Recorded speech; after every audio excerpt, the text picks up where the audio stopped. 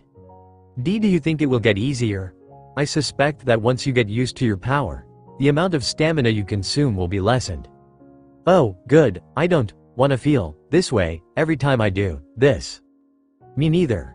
As Issei slowly climbed to his feet, he looked at the area where Cao Cao had struck. The dust had settled now. Cao Cao was also getting to his feet several dozen meters away. Blood leaked from his nose and mouth, but he planted his spear into the ground and wiped the blood away. So this is the Sekiryute's true power. That was quite terrifying. In terms of direct offensive power, you might even be able to rival Valley without his juggernaut drive. I am impressed. Issei didn't know how he should feel about this man's words. It sounded like he was being praised, but according to Cao Cao, Valley was still more powerful than he was if he used the juggernaut drive thingy. Still, Cao Cao continued, that attack of yours consumed more stamina than it should have. You're far from mastering it. Even if you do master it, I imagine it will still consume a lot of stamina. I estimate that you won't be able to remain in that form for more than 10 minutes at most. Issei clicked his tongue. Damn. You really are a troublesome opponent. You know that? You calmly analyze my abilities like it's nothing. I thought you'd underestimate me. No, I definitely underestimated you slightly in this instance. You're a truly formidable adversary. Cao Cao began tapping his spear against his shoulder. This was quite exhilarating. I haven't felt this way since the last time I dueled Valley. Fighting legendary dragons really is the greatest thrill a human like me can have. Issei almost groaned. This idiot was another battle maniac. He really hated people like this. All he wanted was to make up with Akano, and then begin building his harem so he could live the rest of his days in peaceful bliss. Before his thoughts could progress any further, the entire world suddenly froze. Not really. However, Issei felt as if he'd been transported under the polar ice caps. A chill spread through his body, and the gravity around him felt as if it had undergone a 1000 increase. He wasn't the only one feeling it either. Cao Cao and the other hero faction members had all frozen solid. Ha! The sound of someone taking a deep breath echoed behind Issei. It really has been a long time since I've been able to stretch my legs. Naruto was right. This is nice, however, this form feels a bit awkward. I'm not used to looking so human. Issei wanted to turn around, but something was preventing him from moving. His knees were shaking and his body had seized up. An indescribable sensation similar to fear but altogether different had made it impossible to move. What kind of power is this, Diedrich? I've never, in my entire life, felt something like this. Partner, whatever you do, never fight whoever this power belongs to. Even if you mastered all of my abilities, you'll never defeat this person. Issei couldn't believe what he was hearing, but then, with this overwhelming presence bearing down on him, he really had no room to say anything. It felt like even the slightest movement would cause his body to tear itself apart. Tap tap. Tap tap. Tap tap. Footsteps echoed along the now mostly silent battleground. They were coming closer. Closer. Issei wanted to squeeze his eyes shut, but even that small movement was unavailable to him. The footsteps stopped next to him, and then a hand patted his shoulder. You did a good job giving Naruto and I enough time to activate our jutsu, the voice said. Leave the rest of this to me. The figure began walking again, and Issei, finally able to gather some strength, looked up. What he saw was a man with blazing red hair, red fur covering his arms and legs, 2 red fox ears sitting on his head, and 10 tails swaying elegantly behind his back. Devil Ninja. The air gently caressed Kurama's face and ruffled his fur. It felt nice. So nice. He could not remember how long it had been since he'd felt this sensation. Of course, he and Naruto had gone to great lengths to make his seal more comfortable, but no seal could simulate real life like this. Now that he was outside, he felt this difference distinctly. You, Cao Cao gasped for breath. Sweat poured down his forehead in rivulets. Who? No, what are you? Even as Kurama pondered why this man looked so nervous, he decided to humor him. It had been so long since he'd spoken to anyone aside from Naruto, after all, and this would extend his stay outside for a little while. My name is Kurama, he said, and then paused. He should add a bit more information, shouldn't he? I am the entity sealed within Naruto Uzumaki. I suppose you could say that I was the original reason Ophis took such a great interest in him. Back when Naruto had been kidnapped by the Chaos Brigade, the reason was because they had used a small fraction of Kurama's power to create a chakra shroud so he could battle Kokabeel. Office had felt that power and wanted it. Thinking back on it, what they had done was really stupid. Kurama was honestly surprised Japan hadn't sunk into the sea. He guessed it was because, at the time, Naruto hadn't lost his chakra to that strange draining phenomena. In terms of power, while his friend was far weaker than he was far stronger than most other beings they had met so far, save for Office herself. You are, I see, it is, no wonder, Office took such an interest in you.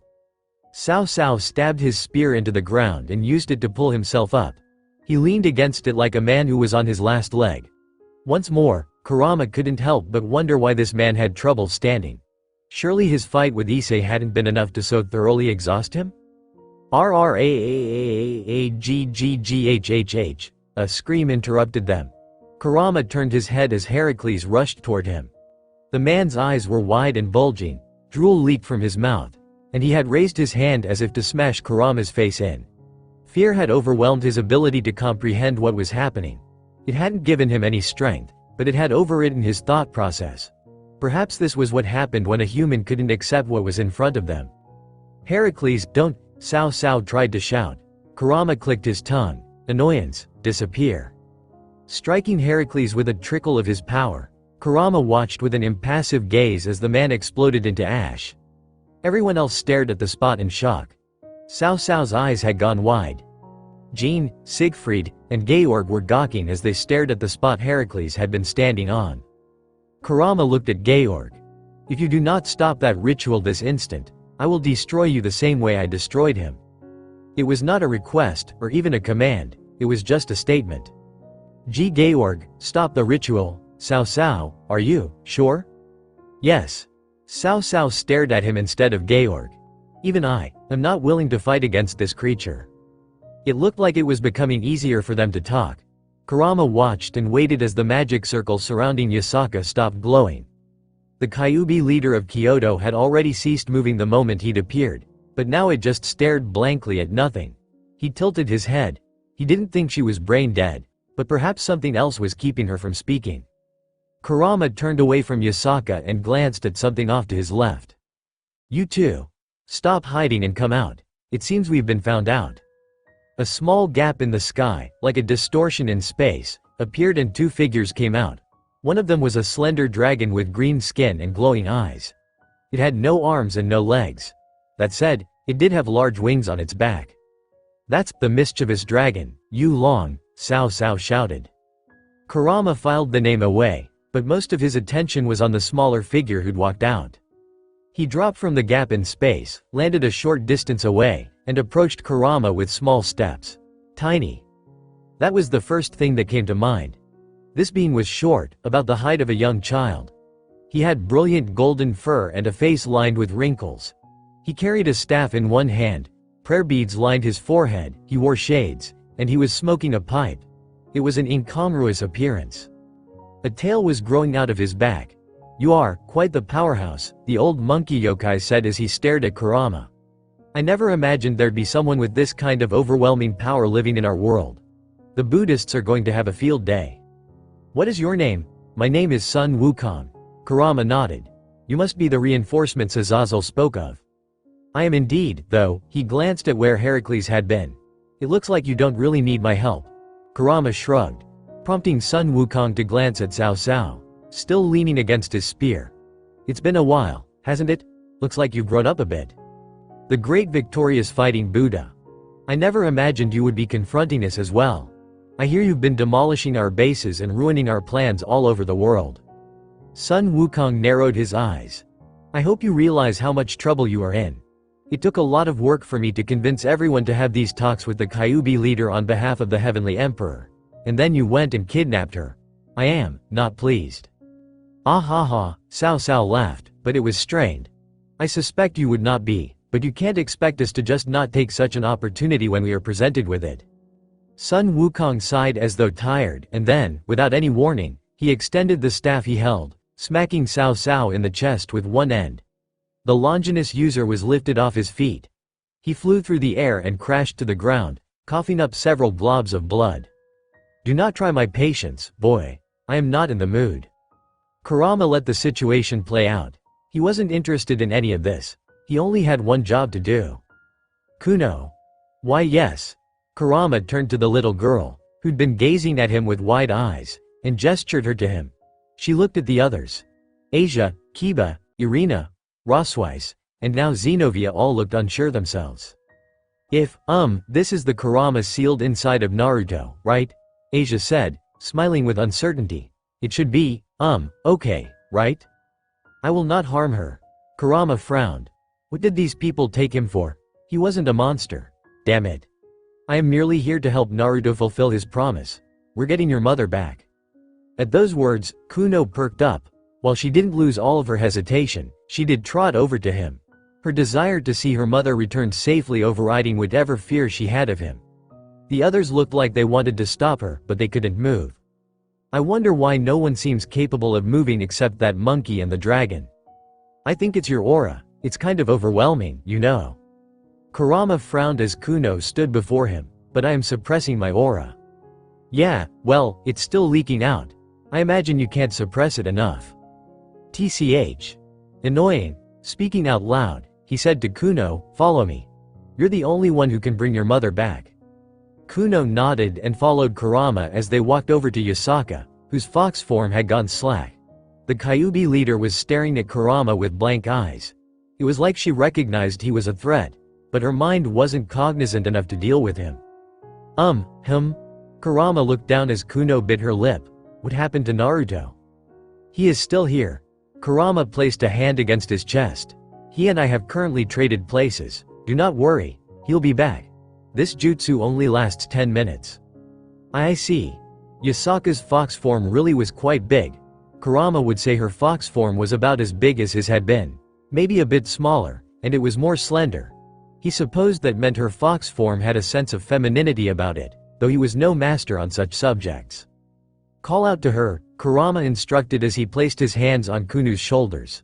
"I will help amplify your power and create a link between your heart and hers. Now reach out with your voice." Okay." Kuno took a deep breath. Mother, can you hear me?" Yasaka was unresponsive. Tears began streaming down Kuno's face, but she sucked them up. "Mother, I promise I won't be stubborn anymore. I'll eat those fish I hate. I won't fly out of Kyoto at night. I'll do everything you ask of me, so please come back to me. Please don't leave me all alone." Kurama felt a tight throb in his chest. He couldn't figure out if this throb had come from him, Naruto, or both of them. Unlike his overly sensitive friend, he did not have the same level of empathy. No, a faint voice echoed from Yasaka. Her lips had moved, though not much. Kuno snapped her head up to look at her mother. "Mother, I'm right here. Kuno is with you. Please sing that song to me again. Please teach me to dance again. Kuno will be a good girl from now on. I want to be with you, I want to stay with you." A gentle light engulfed Kuno as Kurama set just a small sliver of his power. A bead of sweat ran down his forehead. Damn it. He had already known this, but doing delicate work like this was harder than just blasting shit apart. The strain of keeping his power from blowing the girl up was giving him a headache. The Kyuubi leader soon began glowing as well, and then she shrank, her body growing smaller and smaller, until she was the size of a regular human. Then she transformed again. Now her body was no longer that of a fox. Instead, a human woman with hair spun from gold and a bosom that could match Naruto's main girl greeted their vision. Where am I? What is going on?" the woman asked. "Mother." Kuno rushed forward and plowed into her mother's chest, sobbing. While Yasaka still appeared confused, she hugged the crying girl and stroked her hair, a tender smile appearing on her face. Sob, Kurama twitched. "Are you crying?" "I'm not." Sniffle, "I'm not crying." "Oh, gods. You are crying," as Naruto and Kurama argued. Kuno clung to her mother as though her life depended on it, and her sobs echoed out for all to hear. Devil Ninja, the battle had come to an end. Cao Cao and the other members of the hero faction had managed to escape. Naruto had berated Kurama for not at least capturing them, but that only caused the giant fox to argue back by stating they were so far beneath him. He hadn't noticed when they left. Aside from that, he had also killed Heracles. Really, Naruto should be thanking him for getting rid of such an annoying character. Naruto felt a little put out by the whole ordeal since he honestly didn't get to do much. In point of fact, once the battle with Cao Cao and the others had started, all he'd done was make some hand seals and let the others do the rest. As a prominent member of Take Action First and Ask Questions Later committee, he felt rather disappointed in himself. Everyone was exhausted after the battle finished, except for Naruto who'd done nothing at all. That was why Naruto decided to create shadow clones and carry his friends back to the hotel. While Issei had complained that it wasn't cool for a man to princess carry another man, Naruto had shut him up by transforming the clone carrying him into Naruko, his female version. Even then, Issei had complained a bit about his pride being hurt. Naruto had spoken with Sun Wukong for a while after they made it back, but the conversation mostly consisted of the old monkey praising his abilities and giving him a warning. According to Sun, Kurama's power was so vast that it was likely to have been felt by many powerful beings. Sun said he would not be surprised if various gods came looking into him. After all, the kind of power he possessed was definitely a threat to the balance of this world. Something like that. Everyone but Naruto was still tired the next day. Kiba had to drag his body out of bed, and Irina had even used Naruto's shoulder as a pillow during breakfast. That said, they did perk up after some coffee, and once all of them had eaten, they were able to get some souvenir shopping done and even see Kyoto Tower. Naruto had already seen a version of it before, but it was a lot more exciting seeing the top of Kyoto Tower without the threat of death. Irina and Asia had been particularly excited. The smiles they'd worn were something that wouldn't be leaving his memories anytime soon. However, after a good few hours, it was finally time to leave Kyoto. The Kuo Academy students all gathered at the train station. Kuno and Yasaka were there when they arrived, having apparently waited for them. While most people didn't spare a glance at Kuno, Yasaka had the eyes of nearly everyone on her. Of course, she was a hot blonde woman, so this was understandable. Naruto-sama. Kuno's eyes lit up as she called out his name. She was holding her mother's hand. "You don't need to use such a formal tone with me," Naruto said. "Just Naruto is fine." "And Naruto, then." Kuno wore a shy smile as she blushed. "Duh." Naruto just wanted to scoop her into a big hug. "Are you going to come back to Kyoto?" "Of course I will." Naruto knelt down and grinned as he thumped his chest. "I hope I can count on you to show me around some more when I come back." "Oh, of course. I will definitely show you even more of Kyoto's historic sites." I'll be in your care when the time comes." A high-pitched whistle echoed from the train. It looked like they would be leaving soon. "Azazel-sama, Naruto-sama, Sakiryute-sama and everyone else. You have my sincerest apologies for the trouble I've caused. Also, I would like to thank you. I am prepared to speak with Leviathan-sama and the victorious fighting Buddha. It has been my hope for a long time now that we can strengthen ourselves through mutual understanding and cooperation.